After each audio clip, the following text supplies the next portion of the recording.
सुप्रभात बच्चों। आज हम पढ़ेंगे संस्कृत में प्रथम पाठ और सत्संगति। ठीक है, सत्संगति का अर्थ है अच्छी संगति।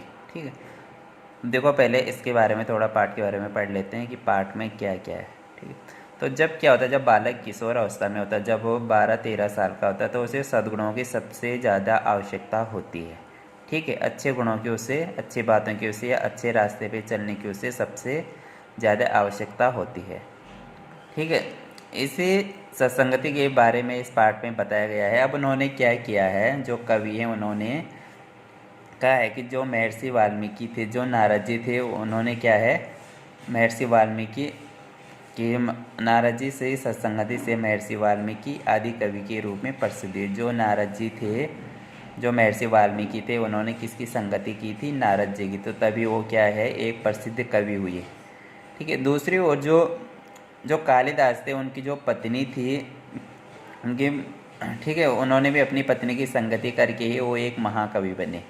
उसी प्रकार से जो तुलसीदास थे, उन्होंने भी जो उनके गुरु थे नर हरिदास, उनकी संगति में आने से ही उन्होंने वो भी एक विश्व प्रसिद्ध कवि हुए। तो इसी प्रकार से इन्होंने क्या किया है, इस पाठ में यह बताने का प्रयास किया है कि हमें जब हम क्या करते हैं, जब हम किसी अच्छे की संगति करते हैं तो हमें क्या है, हम भी एक अच्छे इंसान बनते हैं। ठीक है, तो इस पाठ में एक लड़का है और एक है उनके शिक्षक हैं और एक बच्चा है। ठीक है, तो शिक्षक का नाम नहीं है यहाँ पे, और जो बच्चा है उसका नाम भुवन है। ठीक है, तो चलो शुरू करते हैं यहाँ से।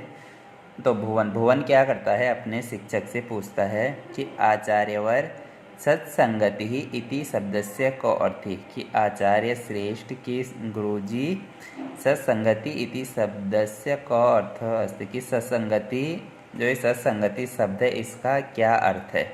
तो आचार्य कहते हैं सज्जनानाम संगति सत्संगति करते, कि जो सज्जनों की संगति ही सत्संगति कहलाती है, कि जब हम क्या करते हैं, अच्छे लोगों की संगति करते हैं तो वही उसी को सत्संगति कहते हैं। भुवन कहता है आचार्यवर सज्जना के भवंती, कि आचार्य सज्जन कौन होते हैं, सज्जना के भवंती का मतलब होते हैं। ठीक है, कि आचार्य सज्जन कौन होते हैं, तो आचार्य कहते हैं, जो उनके शिक्षक हैं वो कहते हैं ये जना सत्य भाषणम कुर्वन्ति, कि ये लोग सत्य भाषण, सत्य वचन बोलते हैं। ऐशाम हृदयम निर्मलम भवति, इनका जो हृदय है, इनका जो मन है वो साफ होता है, पवित्र होता है। ये धर्मस्य आचरणम कुर्वन्ति, ये क्या करते हैं, धर्म का आचरण करते हैं, मतलब धर्म का पालन करते हैं, अच्छा व्यवहार करते हैं। एवं सज्जना भवन्ति, वे ही सज्जन होते हैं, वे ही लोग सज्जन होते हैं जो लोग सत्य भाषण कहते हैं, मतलब सही बातें कहती हैं, सत्य बातें कहते हैं, जिनका हृदय, जिनका मन साफ होता है, जो धर्म का पालन करते हैं, वही लोग, उन्हीं को हम सज्जन कहते हैं।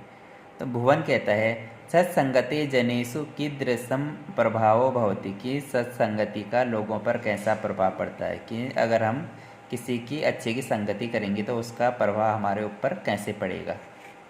ठीक है, भुवन कहता है। तब आचार्य कहते हैं सत्संगते मानव जीवने परिवर्तनम आगच्छति, कि सत्संगति से मानव जीवन में परिवर्तन आता है, सत्संगति करने से जो मनुष्य का जीवन है उसमें परिवर्तन आता है।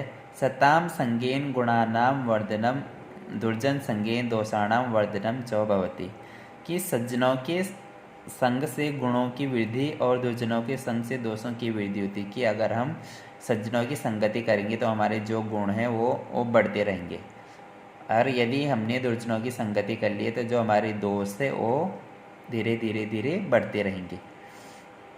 अतएव उक्तम संसर्गजा दोष गुणा भवन्ति,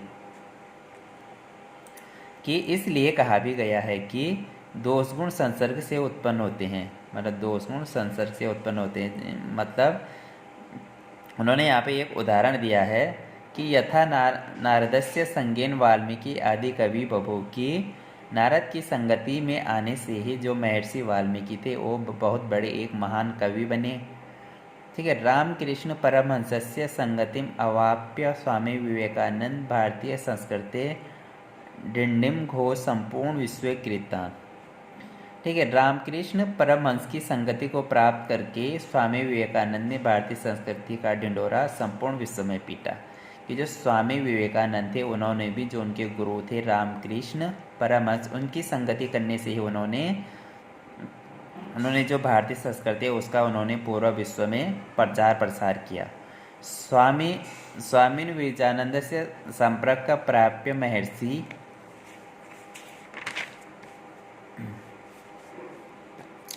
ठीक है, महर्षि दयानंद वेदानंद महान प्रचारक अभवत। की दूसरी ओर क्या है कि स्वामी विवेकानंद के संपर्क को पाकर ही महर्षि दयानंद वेदों के महान प्रचारक की, जो इनके गुरु थे, महर्षि दयानंद के जो गुरु थे विवेकानंद, उनके संपर्क में आने से ही इन्होंने क्या किया, वेदों का प्रचार प्रसार किया।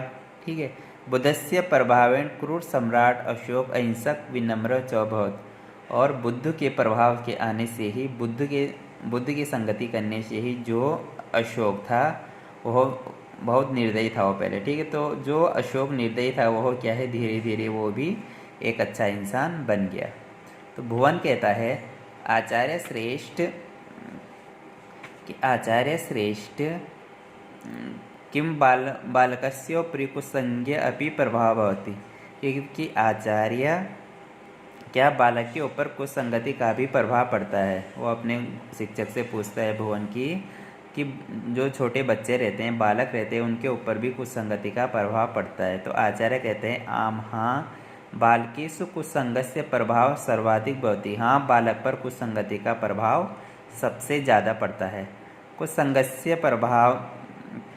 कुसंगस्य प्रभावेण बालकेषु असत्य भाषणं चौर्य भाव समयस्य दुरुपयोग इत्यादि बहवो दोषा आगच्छन्ति। अतो दुर्जनस्य संगति तैकत्वा सर्वदा सज्जनस्य संगति करणीया। क्यों कहते हैं कि हाँ, बालकों के ऊपर सबसे ज़्यादा प्रभाव पड़ता है कुसंगति के प्रभाव से बालकेषु असत्य भाषणम। कि बालक क्या करता है, असत्य मतलब झूठ बोलता है। चोरी की भावना उसके मन में आती है। समय से दुरुपयोग, समय का वह दुरुपयोग करता है, सही उपयोग नहीं करता है।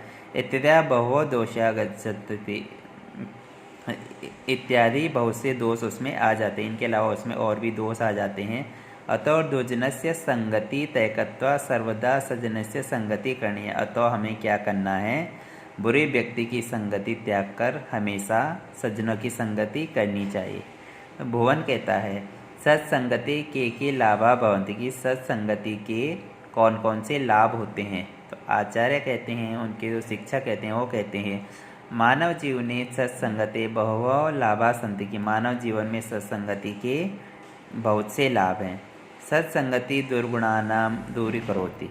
कि सत्संगति क्या करती है, संगति औषधवतम दुर्गुणा। सत्संगति जैसे दवा क्या है, दवाई बीमारी को दूर करती है, वैसे ही सत्संगति भी जो हमारे दुर्गुण रहते हैं उनको दूर करती है। मानसम विमली करोती है, जो हमारा मन रहता है उसको साफ करती है।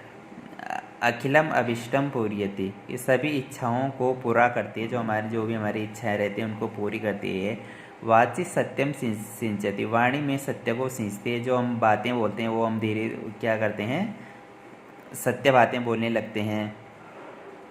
ये सत्संगति मानवस्य सर्वविधम सौभाग्यम मंगलम करोति। सत्संगति मनुष्य का सब प्रकार से सौभाग्य और कल्याण करती है। मतलब सत्संगति हर प्रकार से मनुष्य को एक अच्छा इंसान बनाती है।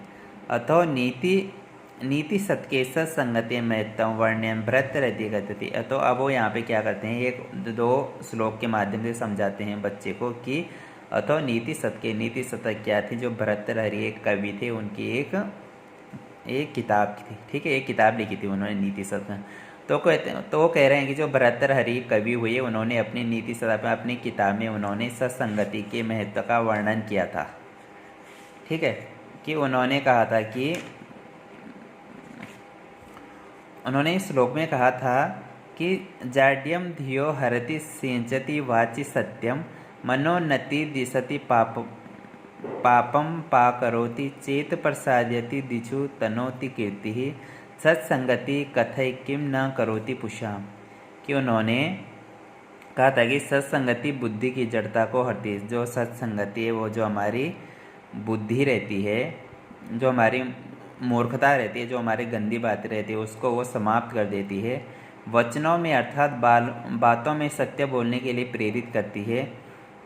ठीक है, वचन में मतलब जो हमारी बातें रहती हैं, जब हमारी गंदी बातें हमारे मन से चली जाती हैं तो धीरे धीरे हम क्या करने लगते हैं, सत्य बातें करने लगते हैं।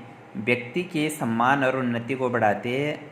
व्यक्ति का क्या होता है, अगर हमें अच्छी संगति होगी, अच्छी भावनाएं होंगी, अगर हम अच्छी बातें बोलेंगे तो धीरे धीरे हमें क्या होगा, हम आगे बढ़ते रहेंगे और हमें समाज में सम्मान मिलता रहेगा।